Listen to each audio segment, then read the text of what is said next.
Ram Narayan Ram. Chaque fois, je le dis, et je le répéterai encore aujourd'hui. Notre maître réside en nous, il est notre conscience et le ciel. Réfléchissez à ceci, d'où vient l'énergie qui fait battre notre cœur? C'est un don du Créateur. Laissez-moi vous raconter une histoire. Il y avait un guépard qui aperçut une vache par derrière, c'était la saison chaude, et la vache avait très soif. La vache entra dans un étang pour boire de l'eau. Pendant la chaleur, ce qui se passe, c'est que l'eau de l'étang s'assèche, et la terre à la surface se dessèche tandis que l'intérieur reste humide. Tout animal qui y entre reste coincé. C'est ce qui est arrivé à la vache, quand elle est entrée dans l'étang, elle est restée coincée. Juste à ce moment-là, le guépard s'est approché et a bondi pour attraper la vache, mais lui aussi est resté coincé. Ils se regardèrent. La vache dit alors au guépard: « J'ai un maître. Il viendra me sortir d'ici, il m'aimera, me nourrira et prendra soin de moi, et il te battra. Avec un bâton. » Et c'est exactement ce qui s'est passé. Un animal pense qu'il a un maître qui le protégera, mais les humains ne pensent jamais qu'ils ont un maître. Ils se considèrent comme les maîtres. C'est pourquoi je dis, écoutez votre conscience et rappelez-vous toujours que nous n'avons pas de maître. La conscience n'est pas visible pour nous, mais elle voit tout ce que nous faisons. Les gens croient en différentes religions, mais ils devraient également être conscients de la vérité. Nous devrions méditer pour comprendre qui nous sommes, où nous sommes, ce que nous faisons et quelle est la vérité de la vie.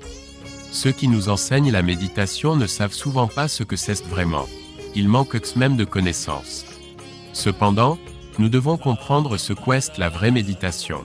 La méditation appropriée est semblable à l'émergence de la souffrance, ce qui signifie qu'elle implique une réflexion. La méditation est un processus long, il y a un objectif à atteindre, une pensée à cultiver et un vœu à faire. Par exemple, lorsque je suis venu de Kolkata à Delhi, mon objectif était de fournir des informations aux gens à travers des spectacles. Cependant, les gens n'ont pas les bonnes informations. Ils se considèrent comme les maîtres de la terre, mais le véritable maître de la terre est quelqu'un d'autre.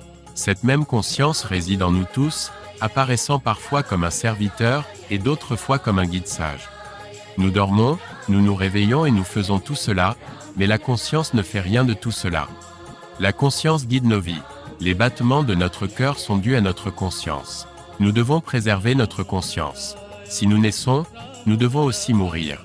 Il n'est pas du tout vrai que nous ne mourrons pas. Personne n'est immortel. Rien ne nous accompagne après la mort. Il y a un maître pour tous, et c'est le ciel. Nous venons tous du ciel. La terre, le soleil, tout est dans le ciel. Les gens font des affaires au nom de la religion. Ils exploitent les autres, ce qui est très mal. Tant que nous restons sur cette terre, c'est le Créateur qui fait tout pour nous. Nos corps sont un club, et les membres sont 500 millions d'âmes. Nos corps sont des temples, tout se passe dans ce temple. C'est pourquoi je dis de méditer. Grâce à la méditation, nous deviendrons tous saints. Nos pensées et nos principes s'unifieront. Ensuite, nous vivrons pour nous-mêmes et laisserons-les autres vivre. Nous devons comprendre le langage de la nature, car tout dans la nature réside en nous.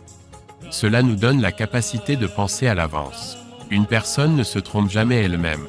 Elle ne peut tromper que les autres. Ce sont toutes des actions contraires à la conscience, et nous ne devrions pas nous y engager. Nous devrions maintenir notre dignité et accomplir de bonnes actions.